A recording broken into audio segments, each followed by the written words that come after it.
I think that the Google Pixel phones are becoming a bit ahead of the power curve from some other Android phones and realize something that Apple realized a long time ago, that it's not necessarily about the specs, it's about the performance and the experience. And we've talked about this in many ways before, but I was just thinking this morning because the Snapdragon 8 Elite Gen 5, the latest chip on the shelf, the new chip on the block, all that stuff, when you take a look at the things that it's doing, super impressive, about 4.6 gigahertz for the primary core, which is insane, by the way. That's a tremendous amount of power for a passively cooled chipset inside a contained device that doesn't have active cooling and can do some phenomenal things.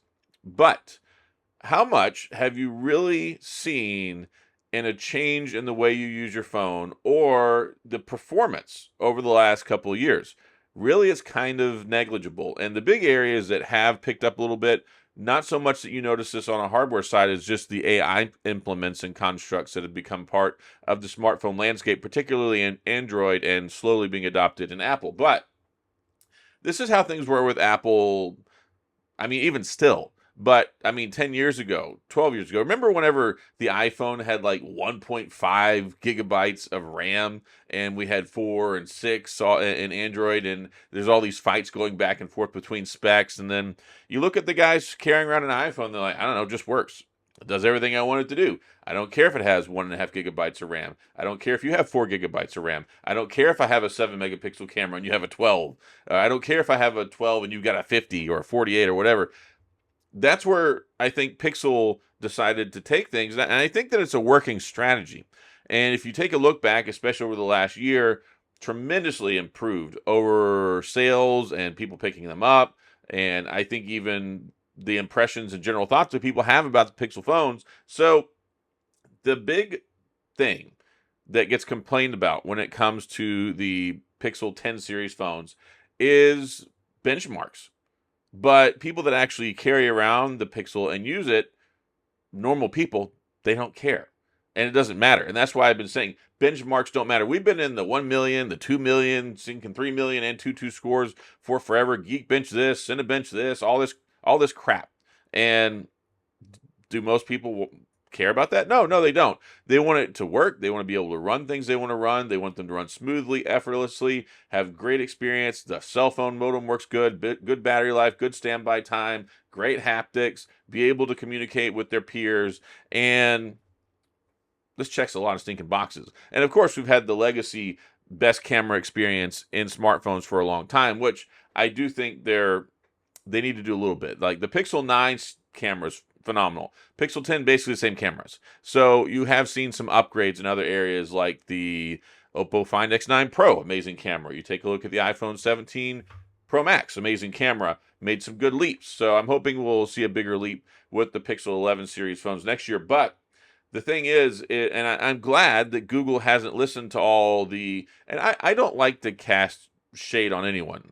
Like I don't like to say negative things about other people in this community, but people in the tech community get wrapped around benchmarks, whereas normal people don't get wrapped around benchmarks. And I don't really even like to talk about them here because, one, I think it just makes people go like, why are you even talking about this? I don't care. It does everything I want it to do. But that's really the only big complaint whenever it comes to the Pixel 10 series phone is just the benchmarks and maybe the battery life. But the battery life has actually gotten I don't want to say tremendously better, but with the latest update, it seems to have gotten better, which is really cool because a lot of people have been complaining about battery life. But there were so many fixes, updates, optimizations, and we basically had 4 updates in the last 2 months. We had 2 kind of maintenance patches that came out. Then we got the November feature drop, which was unexpected. Then we got the December feature drop, which just added more stuff. So that's the stuff people care about.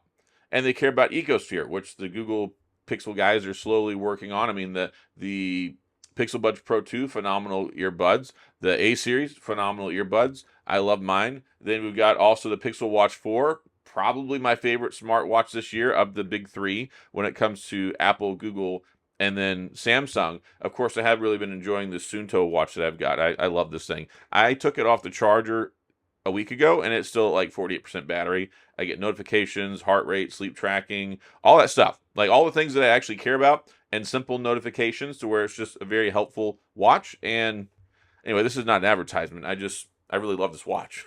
So yeah, I think Google, the people in the nosebleed section who are just like the tech elite people who are up too high and the oxygen levels too low, they sometimes get wrapped up in the wrong things. And I'm sure I've got wrapped up in the wrong things too at certain times in my life. But I try to think about this stuff analytically, and I look at it and go, okay, where the rubber meets the road, how does this whole Geekbench thing actually extrapolate and turn into something that's actually meaningful? It doesn't. It might be an indicator for something, but basically it's just an app that runs your phone at 1,000% and then says, okay, this is how powerful it is.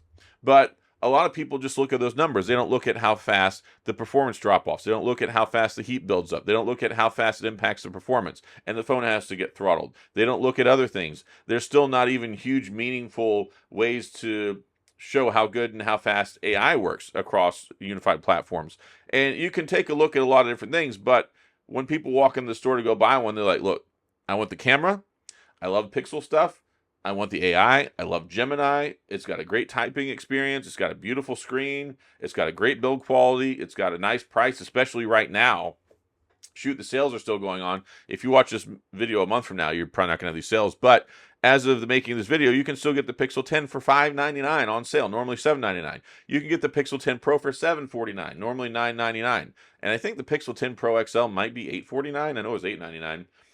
That is phenomenal pricing. So not only has Google done a great job at working on the experience, like Android 16 been phenomenal. Best Android experience in years.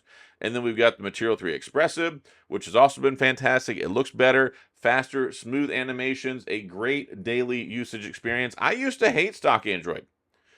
That used to be one of my biggest complaints back on the Pixel 4, the Pixel 5. Like, I love the phone. I hate the software. It's bland. It's uninspiring. It just feels boring. I pick up the phone and it's fun, and then I use it for a day or two. I'm like, I don't like this. I want to go back to One UI. You know, it was just, I did not like it. And then when they came out with Material U, once we got the Pixel 6, and then it's been built off that. We got Material 3 Expressive now, more customizations, lots of great stuff going on here. So I think Google realized, look, we don't need a 5 gigahertz chipset. And it's becoming problematic. If you take a look at some of the phones with the Snapdragon 8 Elite Gen 5 pushing 4.6 gigahertz, and then, yeah, like throttling heavy, generating way too much heat, causing some things to crash, having problems. There are some phones that have mitigated it better than others, but at the end of the day, it is problematic. And we'll see how Samsung handles it with the S26 Ultra when it comes out. I have a lot of faith in them. I think that's going to be great. But we went to 4.46 with the Snapdragon 8 Elite this last year. Fantastic. Generally not a whole lot of heat problems, but there are some, it did throttle quickly for some different manufacturers who couldn't mitigate the heat well. But most people that have an S22 Ultra, S23 Ultra, S24 Ultra, they're like, my phone still runs fine. It runs great. It looks mostly the same. It has a lot of the same features. And we're seeing a lot of that with phones. They're just not a whole lot of big upgrades whenever it comes to these things. And that's where the peak smartphone thing comes in. We talked about this. I think we reached that a few years ago. And now Google's like, okay, we got like a 3.8 gigahertz chip. Apple's got like a 4.2. Samsung's got like a 4.6. It don't matter. It's cool for me. I mean, I was really excited last year because a tech nerd, because I've been building computers. My first computer I ever built had a 33 megahertz processor. 33 megahertz in a desktop with 4 megabytes of RAM. And now I have a phone in my pocket that has 12 gigs of RAM and a 4.6 gigahertz processor. I remember when I got my first gigahertz desktop processor. But we saw a lot of these things. You see patterns in technology. We saw this before with the chipsets. I mean, do you know why we don't have desktops that they're all at like 2.4 gigahertz, but they boost up to 4.2 or 4.6 or 4.5? Because it's not sustainable. Even with these big, heavy, inducive air cooling projects you have inside of phones with the liquid cooling and all that stuff, heat is always going to be the Achilles heel of dealing with silicon and technology, because there's trade-offs. Like, you can only get so much performance, it generates so much heat, and then you're fighting a battle between performance and heat, and that's always a fight. And it's a fight in computers with actual cooling, like real coolers, intercoolers and fans and all these things. But then you take a look at phones and it's like, well, we got a vapor chamber and we got some silicon in there, and a sucker gets hot, and then it starts to throttle. So we've seen this. We were making technology advancements out the wazoo 20, 30 years ago. It's like, oh, we got a 1 gigahertz chip, we got a 2 gigahertz chip, a 3, and then it's like, okay, now and we had 1 core back then, like 1 core, and then it's like, oh, we got 2 cores, now we got 4 cores, now we got 8 cores. So it's like we reach a level right here, and then we bring another level up to it, and then bring another level up to it, adding more things. But it's like, yeah, now we got a smartphone that's got 8 cores, 10 cores, 9 cores, whatever. And of course, the processing speeds are up there. But at the end of the day, ain't much of a difference, right? It's all about the experience. It's about the usability. It's about the practicality. It's about what brings people in to use the phone, makes it enjoyable, has a seamless process, and then it does all the things you want, like being able to communicate with folks, last all day, take good photos, and has a beautiful screen. And I think that's been the focus. And of course, now with AI, the last couple of years with Google, I think that's why people like them. That's why people have been flocking to them. That's why they have the best sales numbers they've ever reported for Pixel phones in September, just a couple months ago. That's why the platform is doing better. And you're seeing a positive response out of Google as well, trying to make it even better. Patches, bug fixes, new features, more than the regular cycle and schedule that you would normally see them at. And I think all of that is kind of a reciprocal relationship between just how popular and how well things are going. But yeah, we don't need a 5 gigahertz chip.